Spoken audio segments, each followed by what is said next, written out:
Beneath a cluster of quiet ponds in eastern China, someone carved cathedrals out of stone, then let the world forget they were there.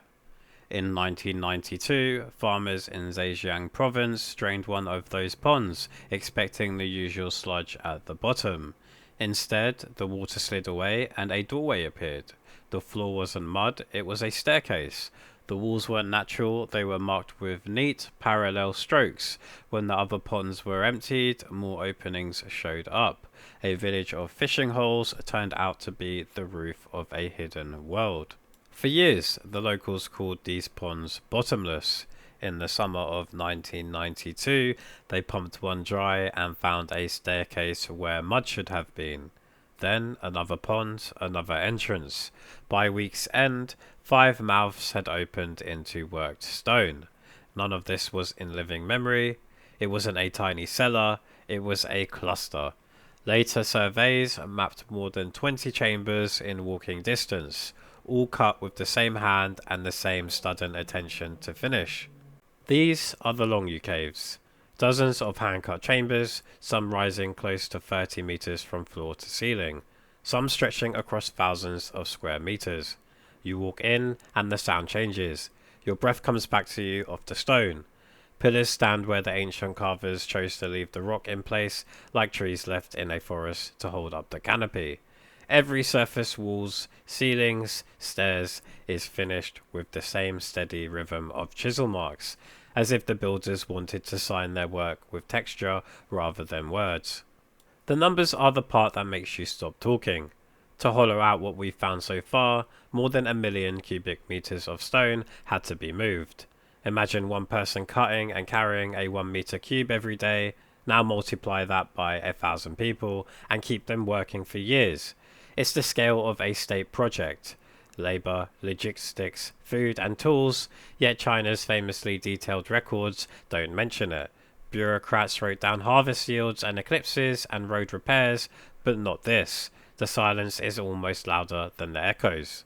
The age isn't guesswork. Still on some floors turned up pottery from around the Han area roughly 2,000 years ago, which means people were down here in antiquity, not just in 1992, and the memory never fully vanished.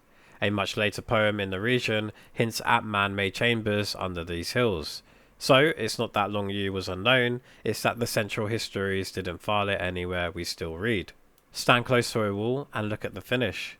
The chisel strokes are even and deliberate, running in long parallel bands. That isn't what you get when you're just chasing ore or hiding from an enemy. It's methodical, almost decorative. The ceilings are crisp, the corners are thought through. Water doesn't pool where it shouldn't. After 2 millennia of rain, the chambers don't seal up and they don't collapse. Whoever planned this understood weight, drainage and time. So what were these places for? The simple answers don't sit comfortably for long. Storage seems obvious, cool, dry space for grain, but if you're only after utility, you don't plane every surface with a craftsman's pride. Military use sounds dramatic until you remember that strongholds prefer choke points and blind corners, not vast open halls. A water management scheme would explain the ponds above, but it doesn't explain the artistry inside. There's a design choice that matters. The caves sit close together, yet they don't interconnect. If you were chasing efficiency, you'd punch tunnels and save labour. The builders chose boundaries. Each chamber is a self-contained world. Its own stairs, its own pillars, its own echo. Add the way the tool marks run in steady bands, like planing wood, but in stone, and you start to see a method rather than a mood. Controlled faces, predictable loads, deliberate acoustics. Someone wasn't just making space, they were shaping experience. Ritual is the easy answer when we can't find the practical one. The echo suits a speaker, the size suits a gathering, and you can imagine torches and smoke. But ritual proves very little. If these were temples, the people who used them didn't leave records or theirs didn't survive. There's another possibility that fits how history actually behaves. Not every great work is imperial. Regional elites build big things. Local craftspeople perfect local styles. Projects matter intensely to a small world and barely at all to the capital. If you think of history as a broadcast, most of what humanity does is a local station with a weak signal. Maybe Longyou was a cluster of regional commissions, part storage, part ceremony, part prestige, and the paperwork that would have told us who paid and why simply never made it into the libraries that endured. One question bites harder the longer you sit with it. Where did all the stone go? You can hide labour in time and distribute food across farms, but you can't make 1,000,000 cubic meters of spoil vanish. The best guess is that the rock walked back into the landscape. Blocks can become foundations and walls, the rough spoil can be packed into roads and terraces, and over a few cycles of reuse, the material loses its identity. It's an answer that satisfies logistics without closing the door on mystery. What we do have are patterns. The finish is consistent from chamber to chamber. The layouts vary but share a grammar. Grand volumes supporting pillars, carved staircases, surfaces smoothed into those rippling bands. That feels like a community of masons passing on a technique rather than a one-off experiment, and it feels like pride. If you've ever watched a craftsperson do something the long way because the long way looks right, you recognize the impulse here. It's tempting to reach for exotic explanations when the evidence runs thin. Lost empires and visitors from the stars are great for thumbnails, but they aren't necessary. The Longyou Caves are already astonishing without leaving Earth. People did this. People with iron and patience and a plan. They shaped a negative space the size of monuments and then lived above it as if that was normal. So, what can we say cleanly without pretending we know what we don't?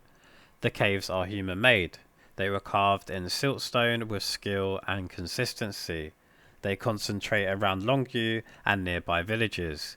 They remain structurally sound and largely dry after 2,000 years.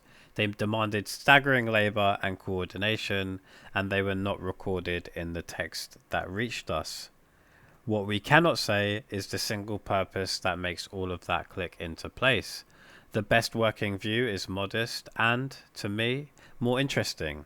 These chambers were many things across time, useful, sacred, impressive, and their meaning shifted with the people who used them. That's how human places behave. Markets become churches, fortifications become houses, quarries become gardens. Underground cathedrals can be all of those in different centuries. The Longyou Caves don't hand us a twist ending, they hand us a question that has been waiting under a pond for a very long time. When you stand under that stone ceiling and hear your voice bounce back, you're hearing the shape of an intention that never bothered to leave a caption. That absence is part of the story. It reminds us that most of the past is still underground, sometimes literally. Until new evidence turns up, Longyou remains a deliberate emptiness carved with care. If this hit your curiosity, consider liking and subscribing. I would greatly appreciate it. And as always, thanks for watching. Take care.